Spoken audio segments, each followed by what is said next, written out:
कहीं अरे नदी का पानी भी नहीं बचेगा, पता है कि नहीं?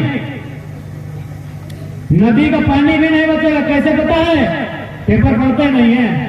क्या लिखा था 1 महीना पहले पेपर में? स्वर्ण रेखा नदी का पानी टाटा का है। टाटा का है। टाटा एक तो इंडिया का नहीं है, जानते हैं कि नहीं?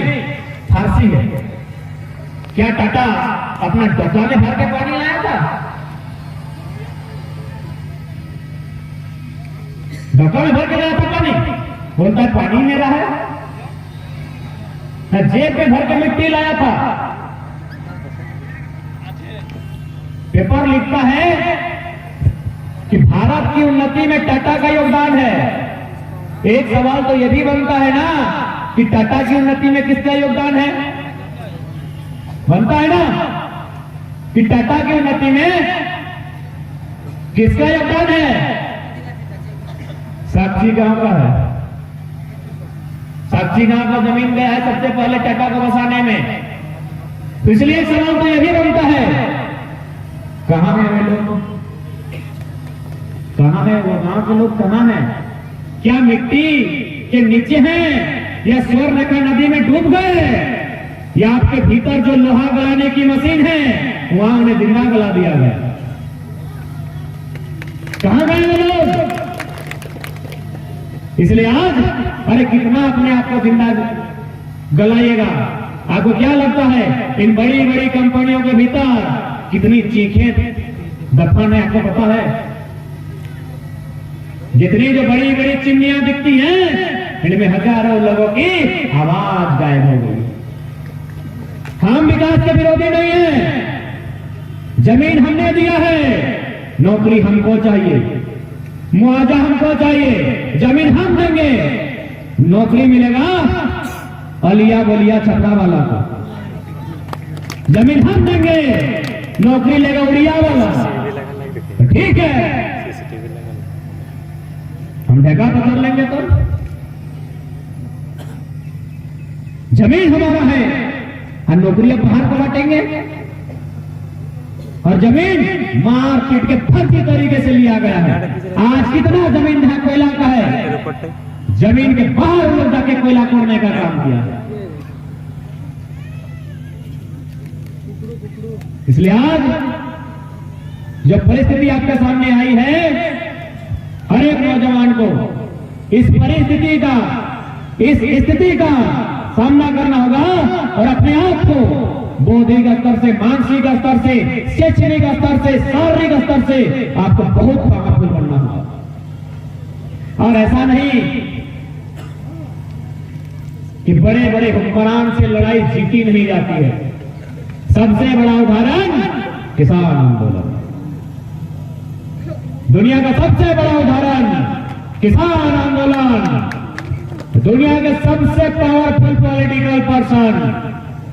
इसलिए पॉलिटिकल पर्सन का मतलब सबसे ज्यादा वोटर भारत में है। दुनिया के सबसे बड़े लोकतांत्रिक देश के प्रधानमंत्री को किसानों ने बैकफुट पर धकेल दिया,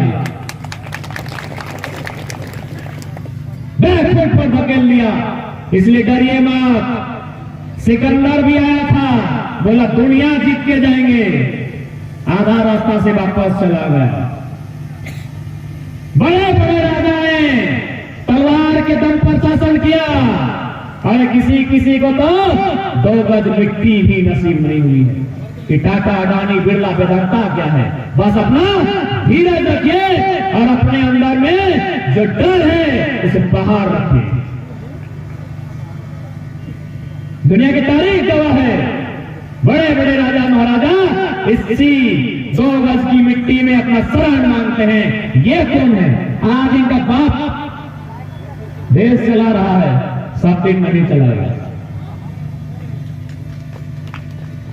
अरे किसी दिन हमारे बीच का कोई चलाएगा, वो दिन सबका हिसाब होगा,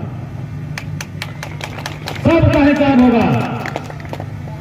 23 तारीख को किसान दिवस था ना? क्यों? चौधरी चरण सिंह की जयंती। चौधरी चरण सिंह यानी एक ऐसे प्रधानमंत्री जो किसानों का पक्ष लेते थे। वही कहते थे कि अरे ओ किसानों, एक नजर रखो खेत खलिहान पर। अरे ओ किसानों, एक नजर रखो खेत खलिहान पर और दूसरी नजर रखो लाल किला के मचान पर। खेत खलिहान पर इसलिए रखो कि कहीं ऐसा नहीं कि तुम्हारा फसल और नस्ल दोनों खराब हो जाएगा। और लाल किला के मचान पर इसलिए नजर रखो कि कहीं कोई अंबानी अडानी का पक्ष लेने वाला प्रधानमंत्री ना बन जाए। आज तो वही बना है ना।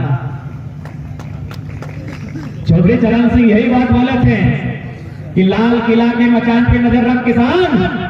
अगर लाल किला के मचान पर किसानों की नजर होती तो आज किसान दिल्ली में सड़क पे आंदोलन नहीं करते।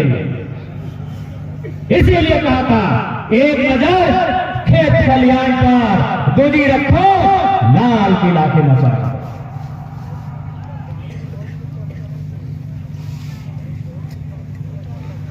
आज जितने भी कानून बनते हैं किसके लिए? सब अमीरों को ताक में रखकर बनाए जाते हैं। अरे उतना तो छोड़ो, अब ये वो सीट बेल्ट का नियम लागू हुआ पीछे में, पता है कि नहीं? ड्राइवर सीट में नहीं, इधर पीछे वाला में भी सीट बेल्ट है। कहे न साइरस मिस्त्री मर गया। साइरस मिस्त्री कौन था?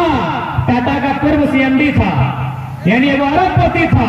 यानी सीट बेल्ट का कानून भी बना अरबपति को देख के बना, रोडपति को नहीं। कहां जा रहे हैं आप? आपके लिए कानून लड़के बनाना होगा। यही 27 दिसंबर को हुआ। 3 दिन पहले हमारे धनबाद में चासनाला है। एक दिन में खदान में 375 मजदूर मर गया। आज तक मर रहा है, कोई कानून नहीं है। मजदूर तो होते ही मरने के लिए, आज तक कानून नहीं बना। एगो हम साइरस मिस्त्री को श्रद्धांजलि देते हैं, हमको उनकी मौत से दुख है, लेकिन हमको तकलीफ इस बात का है कि कानून एक अरबपति को देख कर क्यों? क्या रोड पर कभी कोई गरीब नहीं मरा होगा? रोड पर कभी किसान के एक्सीडेंट नहीं हुआ होगा? तब आपको सीट बेल्ट नहीं दिखा, तब आपको सीट बेल्ट नहीं दिखा गया। इसीलिए सवाल तो करेंगे, सवाल करेंगे। सवाल खड़ा होगा भारत के संविधान के पहले पन्ने पर। और ये हम नहीं कह रहे हैं, संविधान निर्माता में से प्रमुख डॉक्टर भीमराव अंबेडकर कहते थे कि संविधान चलाने वाला पे डिपेंड करेगा वो कहां लेके जाएगा। जब साइरस मिस्त्री को देख के नियम बनता है, उससे पहले हजारों किसान मजदूर मर जाते हैं, नियम नहीं बनता है, तब सवाल होगा भारत के संविधान के पहले पन्ने से। पहला पन्ना क्या है?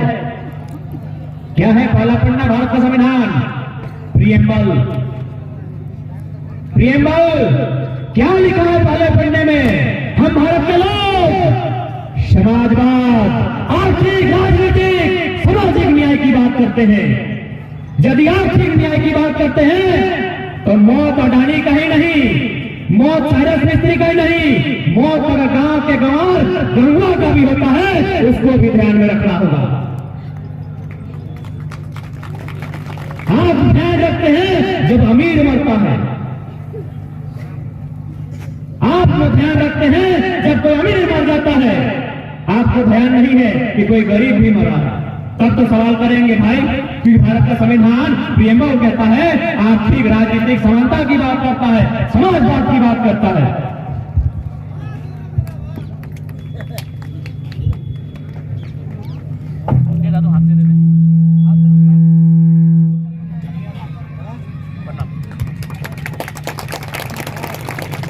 हम तो सवाल करेंगे भाई, क्यों नहीं करें?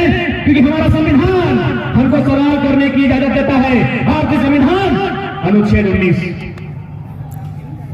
आर्टिकल 19 हमें सवाल करने की अनुमति देता है। हम सवाल करेंगे।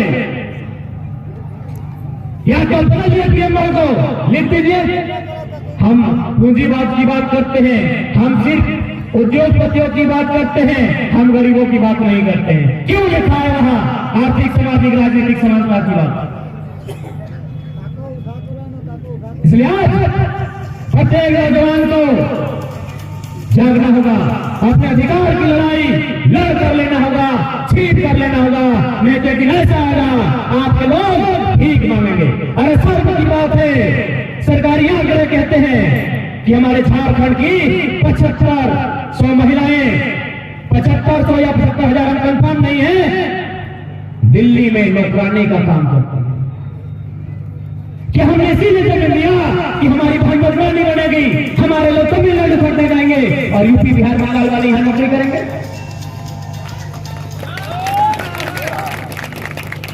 क्या हमने सिर्फ टाटा अडानी अंबानी बेदार को होने के लिए जमीन दिया है? क्या उस पर हमारा भी अधिकार होगा? क्या अधिकार है हमने आपका? कि हम भारत सरकार क्या पे कितना जमीन लिए हैं, मैं गुजरात सरकार अडानी अंबानी के कितना जमीन लिए हैं, तो फिर ये मनमानी झारखंड में क्यों? कभी गोड्डा में, कभी गोदलपुरा में, कभी रामगढ़ में, तो कभी चिचाडम में, तो कभी कुजुडम में। आप अमीरों को जमीन दे रहे हैं हमारी? क्या बिगाड़ा है हमारा आपका? क्या बिगाड़ा है हमने आपका? और जब हम विरोध करते हैं आप हमें नक्सली का नाम देते हैं, ये लोग नक्सली है। अरे आप देखिए ग्राउंड में किस प्रकार हमारी जमीनों को छीना गया है, किस प्रकार हमारे लोगों को मारा गया है, पीटा गया है, हमारे गांव के गांव बर्बाद किए गए हैं, और आप हमें नक्सली का नाम देते हैं। क्यों दिया है हमने? क्यों दिया है चांडिल डैम बनने के लिए, उड़ीसा को पानी देने के लिए? क्यों दिया है गोड्डा में प्लांट, बांग्लादेश को बिजली देने के लिए? क्यों बना है कटा जमशेदपुर पूरा दुनिया का ठेका लेने के लिए कि पहला ठेका हमारा लेना है? इसलिए आज यही कहेंगे, दुनिया का इतिहास गवाह है कि जब जब लोहा और लहू में युद्ध होता है, जीत हमेशा लोहा की होती है। आज समय की मांग है लोहा उठाना होगा।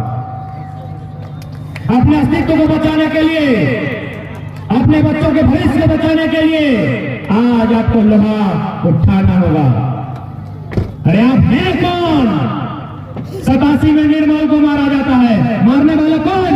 स्वर्ण रेखा नदी परियोजना कंपनी का रोल है। 2007 में सुनील महतो को मारा जाता है, मारने वाले कौन? कंपनी का हाथ है। वे मारेंगे, वे लोग मारेंगे। उन्होंने रोड मैप बना लिया है, उन्होंने रोड मैप बना लिया है, वे लोग मारेंगे। अब आप पर डिपेंड करता है आप में दम है कि नहीं है। वे मारेंगे। उन्होंने रोड मैप बना लिया है कि यहां से यहां की जमीन ली जाएगी, अगर नहीं देंगे तो मारेंगे। वे तैयारी कर चुके हैं। आप उनकी तैयारी से अवगत हैं कि नहीं, ये आपको जानना है। कहां नहीं है समस्या? गोंदलपुरा में, चतरा में, हजारीबाग में, रामगढ़ में, बोकारो, धनबाद, सरायकेला में, जहां गए वहां इस तरह अन्याय हो रहा है, जहां गए वहां अन्याय हो रहा है। इसलिए आज समय की मांग है। आज तुम्हें स्पष्ट कहेंगे, हम बड़े शब्दों में कहेंगे कि हम दो हमारे दो नहीं, तीसरा पैदा करो और उसको निर्मल जैसा फौलाद बनाओ, उसको खून खिलाओ, उसको पीस खिलाओ, उसको आग खिलाओ और उसके हाथों में हथियार दो और उसको बदला लेने के लिए तैयार करो। यह समय की मांग है, नहीं तो मिट जाओगे। गांव के गांव विस्थापित हो गए। कितने लोग असम में, कितने लोग अंडमान निकोबार चले गए, पता है कि नहीं आपको? जानकारी है कि नहीं आपके पास? असम में हमारे लोग हैं, उनको ठीक टाइम वहां कहा जाता है, अंडमान निकोबार चले गए। और कितने लोग तो इन खदानों में अंदर समा गए, बीमारी से मर गए, कोई रिकॉर्ड नहीं है। इसलिए आज समय की मांग है, लड़ लो। अगर लड़ लोगे, लड़ते लड़ते मर भी गए, तो तुम्हारे बच्चे गर्व करेंगे, आंख उठा के देखेंगे और बदला लेने की कोशिश करेंगे। लेकिन अगर घुटने टेक दिए तो तुम्हारे बच्चे गुलाम बन जाएंगे। अभी आपको डिपेंड करना है, आप उनके हाथों में क्या देते हैं। क्योंकि ठंड हो गया है, ठंड का मौसम है और बगल में खरीदारी भी करेंगे, हाट का भी समय है, तो ज्यादा समय ना लेते हुए आशा करते हैं धनबाद से हम जो बात कहने के लिए आए थे आप लोग समझ गए होंगे। इसलिए आज समय की मांग है, आपको इस आंदोलन को मजबूत करना होगा और ऐसा मजबूत करना होगा कि आने वाला दिन झारखंड बार बार नहीं लड़ेगा। क्यों लड़ेंगे? अंतिम निर्णायक लड़ाई होगी। ठीक है, साथ ही साथ यही निवेदन करेंगे, अपनी भाषा, परंपरा, संस्कृति को भी बचा के चलिए। जैसे भाषा का महत्व होता है, हम भोजपुरी के विरोधी नहीं है, भोजपुरी भोजपुर की भाषा है, बोले। मगही मगध की भाषा है, बोले। मैथिली मिथिला की भाषा है, बोले।